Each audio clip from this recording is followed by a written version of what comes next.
Okay, now we have this example, second example. We have f of x equals minus x squared plus 4, and we have g of x equals x plus 3. And then we have to find f of x plus g of x, the domain and the range. So I'm going to sketch the graph of f in the first xy plane. I'm going to sketch the graph of g in the second xy plane. And then on the third xy plane, I'm going to sketch f plus g. Okay? So, okay, let's do that.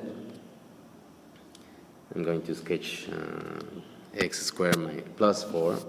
So you already know that the function gets to 4 on the y-axis. That is the vertex, in fact. And what are the xy coordinates? So that's the same as setting minus x squared plus 4 equal to 0 and solve the equation. So you can see that it's minus 2 and 2. That is the x and y intercepts.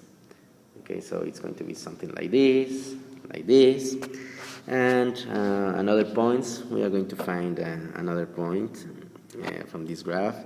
So when x equals minus 3, it's going to be minus 5. Something like this, and like this. Okay, how do I know that? Well, I can evaluate my function, minus x squared plus 4 when x equals 3, for example. When x equals 3 squared is 9, and we have a negative 9. We have a negative sign right next to the x squared.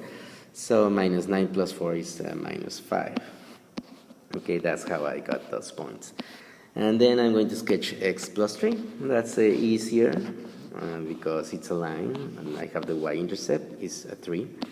My slope is 1, so another point of this graph will be here, and another point of this graph, if I move, I'm going to use this point, like this. Okay, those are my points. So all I have to do is to sketch that line that goes through those 2 points, and that's what I'm going to do. It's this one, like this, and it's a line, goes to negative infinity and positive infinity. Okay, now f plus g. Okay, I'm going to find, let's say, 5 values of x, and I'm going to work with them. I'm going to change colors here. For example, 0, I'm going to be here on the third xy plane, here, when x equals 0. And I'm going to find the y-coordinate of f when x equals 0. I'm going to find the y-coordinate of g when x equals 0, and I'm going to add those numbers, those values for y, and that is going to be the new y-coordinate of the resulting function f plus g. So when x, I'm going to name the functions, f of x, this is f of x, this is g of x. So when x equals 0, I have 0, 4 on f, and I have 0, 3 on my function g. So I have to add 4 and 3, 7. Here it is. This is a new point, the point of the resulting function f plus g. Then I'm going to use, let's say, 2 and 3, and minus 2 and minus 3.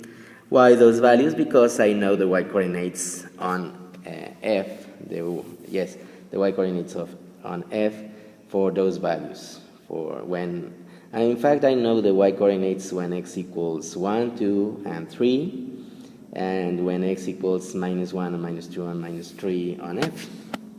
I can use minus 3, minus 2, minus 1, 0, 1, 2, and 3. So let's say I'm going to use 1, positive 1, and it's going to be 1, 3 on f, and 1, 4 on g. So I have to add the y-coordinates, 4 and 3 and 4, right? 3 and 4. 3 and 4 is 7 again. 7. I'm going to use, let's say, 3. When x equals 3, f is minus 5, and when x equals 3, g is 6. So I'm going to add minus 5 plus 6 because it's f plus g. Minus 5 plus 6 is 1 when x equals 3. So here it is. Then I'm going to use,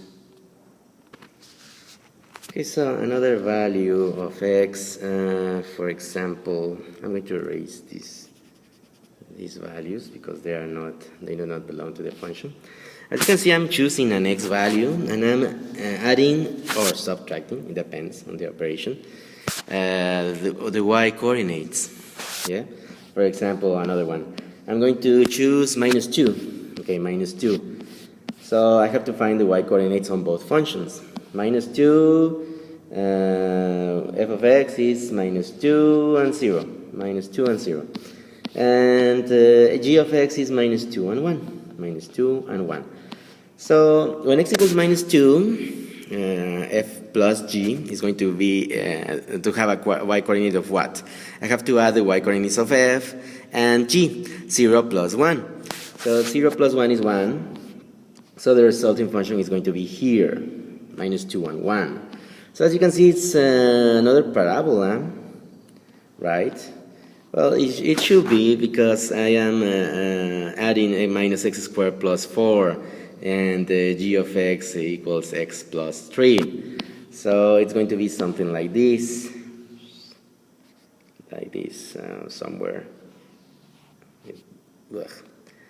It does something like this. It goes through these points, something like that. Let me see if I can really do a good sketch, something like this. Okay, that is my resulting function. I can try more points to get a better graph. Okay, but I think that's a good graph. Maybe I can use minus 3 and 3 to get another point. I'm going to use the same color. Minus 3. Okay, we want good graphs. Minus 3 and what? Minus 3 and minus 5 in this function, and minus 3 and 0 in this one. So when x equals minus 3, I'm going to add minus 5 plus 0. It's going to be minus 5. So minus 3 and minus 5. This one. So the function is going to be something like this. Okay? And remember, they are symmetrical. So another point is going to be here. I already know. It's going to be something like this. Okay? All right. So it's easy. It's just I'm using a lot of steps, okay, in this explanation. But as you can see, you have just to add, to subtract, to multiply the y coordinates. Okay, choose an x value, find the y coordinates, and work with them. Okay, so now we have an exercise. Your turn. Okay, you have these functions: f of x, 2x plus 4, and g of x minus x plus 3. And you're asked to find f plus g, f minus g, and domain and range for both. Okay, so you can pause the video, you can work with this exercise in your notebook, and I'm going to give you the answers. Okay, in this case, it has that label, f of x plus g, g of x, f plus g. That is the answer. And I'm going to give you the answer of the subtraction, f minus g. It's this one. Okay. So you can check your work. All right. Thanks for watching the explanation.